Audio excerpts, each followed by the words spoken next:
গরুর টাকা সবচেয়ে বেশি খায় বিজেপি,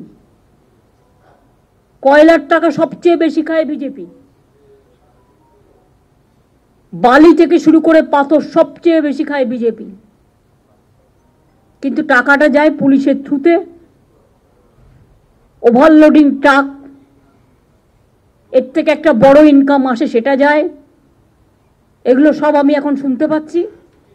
এবং আমাদেরও কিছু কিছু লোক আছে, তারাও যাতে ইডি সিবিআই না ধরে, বিজেপি তো ভয় দেখায় কতগুলো আছে, তারা সবচেয়ে বেশি টাকা তোলে, টাকা তোলার মাস্টার হয়ে গেছে। আমি টাকা তোলার মাস্টার চাইছি না, আমি জনসেবক চাইছি। যারা পারবেন তারা করবেন, আগামী দিন তারাই টিকিট পাবেন। আর যারা করবেন না, I will throw them out। এখানে আমি কোনো কারো কথা শুনবো না, সে যত বড়ই নেতা নেত্রী হোক, এটা মাথায় রাখতে হবে।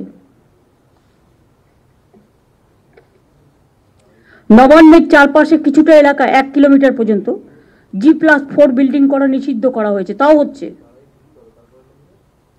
সবই বিল্ডিং পাস করবার জন্য, প্ল্যান পাস করার জন্য ব্যস্ত, কারণ টাকা পাবে। বিধাননগর, নিউ টাউন সহ বিভিন্ন জায়গায় বেআইনি নির্মাণ করে আবার ইলেকট্রিক কানেকশনও পেয়ে যাচ্ছে। ইলেকট্রিক কানেকশন দেবার আগে, ফায়ার লাইসেন্স দেবার আগে আমি একটা দেখব না?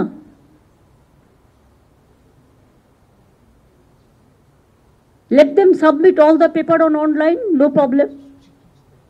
একটা অনলাইন পোর্টাল আমাদের অনেক ছিল, কিন্তু যদি কার্যকরী না হয়ে থাকে আরো স্ট্রং রাফ ভাষায় করো, যে ভাষাটা শুনলে কথা হবে।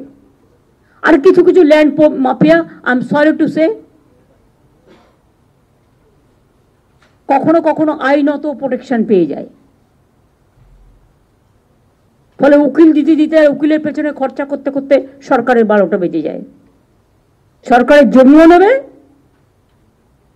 আর আরবিট্রেটরের নামে ওদিকেই টাকা নেবে। এটা আর চলবে না, অনেক হয়েছে, নতুন সিস্টেম করো।